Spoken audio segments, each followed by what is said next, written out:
All right, so as soon as you walk in, there's this huge living room with an awesome giant TV, some super on-brand wall art. There's a mini bar, but don't let this deceive you. It is incredibly expensive. And then there's this mini bar fridge. But don't worry, if you don't plan on buying anything from there, because obviously you don't want to pay $50 for a tiny bottle of wine, there is a regular fridge here. Okay, and on to lots of closet space.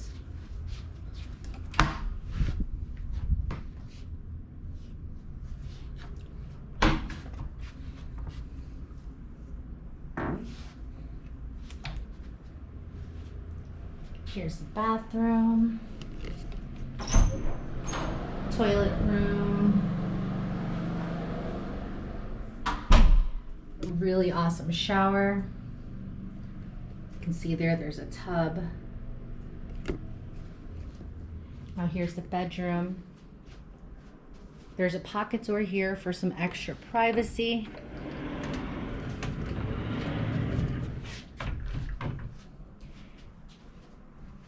You can see right through to the bathroom here, well, the tub. And then the best thing about this room and this room category is the view. So you've got this really amazing, super large balcony with so much space. And then you've got a really awesome view of not just the strip, but specifically Bellagio's fountains right there.